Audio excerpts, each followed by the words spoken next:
Benedicite, soy el Padre Julio desde el Eremitorio de Emaús de la Iglesia Antigua Diversidad Cristiana. Hoy vamos a estar abordando el tema de la confesión monástica y en las distintas denominaciones cristianas. Un poco ayer noche, conversando con el hermano Bernardino de Colombia, me planteaba la necesidad de profundizar en ese tema y me insistió tanto que dije, bueno, vamos a hacerlo entonces.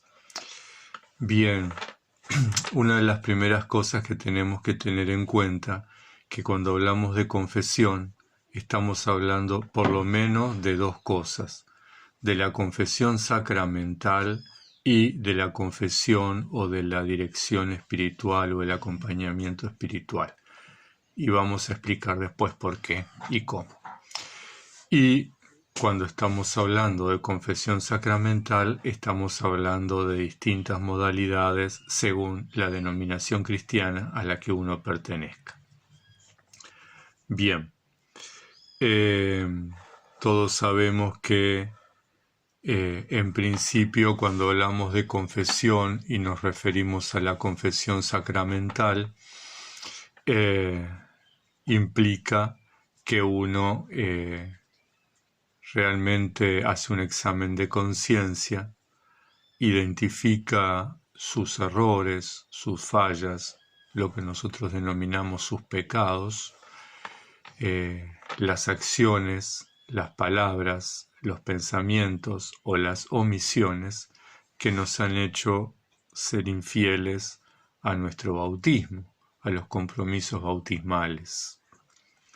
Y entonces recurrimos a través de la Iglesia a que Dios nos perdone. En la tradición católica romana, el sacramento de la reconciliación, de la confesión, se realiza por la mediación de un presbítero. Entonces es necesario que haya un penitente y un reconciliador, que es el presbítero. Y uno se confiesa, le transmite cuáles son sus pecados, los pecados que ha reconocido en su examen de conciencia, y el presbítero, por la mediación de la Iglesia, le otorga el perdón de Dios. Pero eso no sucede así en todas las denominaciones cristianas. Por ejemplo, en las iglesias protestantes, el sacramento de la reconciliación se realiza de la persona frente a Dios sin la mediación de un presbítero, de un ministro. Y hay fundamento bíblico para ello. Y en la tradición anglicana, la tradición episcopal, también existe otra forma, tiene varias modalidades de celebrar la reconciliación, de celebrar la confesión. Una es por la mediación del presbítero, como en la Iglesia romana. Otra es mediante la oración y el encuentro personal con Dios, donde uno se arrepiente y experimenta el perdón de Dios, como lo es en las iglesias protestantes.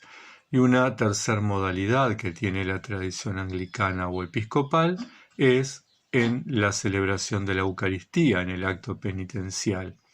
Cuando se celebra la Eucaristía, en el momento del acto penitencial, uno hace el examen de conciencia, uno reconoce sus pecados y el ministro da la absolución. En la Iglesia Antigua Diversidad Cristiana, donde yo pertenezco, en realidad tenemos 4 modalidades de celebrar la reconciliación, recogiendo las tradiciones eclesiales, pero también recogiendo la experiencia de la Iglesia del primer siglo. Entonces, en mi iglesia, en la tradición de la Iglesia Antigua Diversidad Cristiana, los cristianos podemos reconciliarnos, podemos confesarnos mediante la confesión ante un ministro de la iglesia, un presbítero. Podemos hacerlo en nuestra oración personal, como lo hacen los hermanos de las denominaciones protestantes. Podemos hacerlo en la celebración de la Eucaristía, como también es tradición en la Iglesia Anglicana. Y tenemos una cuarta modalidad que la tomamos de los testimonios de la Iglesia Antigua y lo tomamos de los testimonios de las Sagradas Escrituras, y es la confesión pública. Sobre todo en la comunidad de Montevideo, el padre Bartán ha instaurado en momentos muy especiales de la comunidad el rito de la confesión pública, es decir, que la comunidad reunida se confiesa públicamente como se hacía en los primeros tiempos del cristianismo. Ahora bien, ¿cuándo? Esto es confesión sacramental, ¿verdad? En las distintas tradiciones de la Iglesia. Y los monjes y las monjas, los ermitaños y las ermitañas, dependiendo de la tradición a la que pertenezcamos, bueno, vamos a desarrollar esa práctica siendo coherentes, ¿verdad?, con la tradición eclesial a la que pertenecemos. Pero tenemos que tener en cuenta que en la Iglesia ortodoxa, especialmente en la tradición monástica y en la tradición del Monte Athos, cuando se habla de la confesión, no necesariamente se está hablando estrictamente de la confesión sacramental. Por ejemplo, si tomamos la vida de los padres esicastas, de las cosas que tenemos que tener en cuenta es, primero, que se denomina padre a todo monje, aunque no sea ordenado presbítero. Hago un paréntesis porque me parece importante. A mí no me gusta usar la palabra sacerdote, prefiero la de presbítero, porque el concepto de sacerdote no es el concepto bíblico de sacerdote, y en el Nuevo Testamento, no es el concepto que se aplica a los ministros hoy. En el Nuevo Testamento es clarísimo que el único sacerdote que tiene la Iglesia es Jesucristo, mediador entre Dios y los hombres, y que todos los cristianos, por el bautismo, desarrollamos el sacerdocio universal, dice San Pedro. Ahora bien, a mí me gusta, de alguna manera porque es bíblico, que a lo que nosotros llamamos sacerdote, que es el ministro ordenado, Hechos de los Apóstoles lo llama los ancianos o los presbíteros. Y la Iglesia en su momento tenía 3 órdenes claramente definidos, que es lo que figura en Hechos de los Apóstoles: los episcopos, que son los obispos; los diáconos, que son quienes ayudaban a los obispos; y los ancianos o presbíteros, que son los que nosotros llamamos hoy sacerdotes, en otras iglesias como por ejemplo la anglicana, que lo llaman reverendo, que eran los encargados de las comunidades, de liderar las comunidades, ¿verdad? Lo que hoy sería el párroco.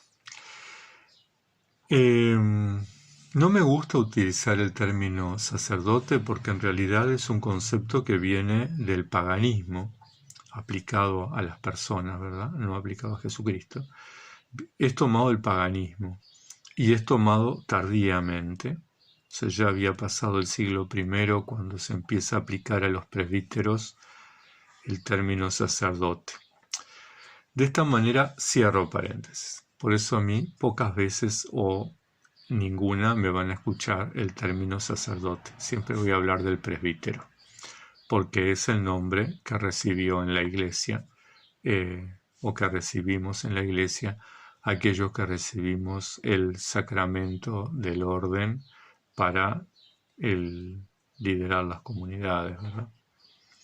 Bien, quería plantear esto como aclaración porque en la Iglesia Ortodoxa se le llama padre no solo a los monjes que tienen el orden presbiteral, los hieromonjes, sino que se le llama padre a todos los monjes.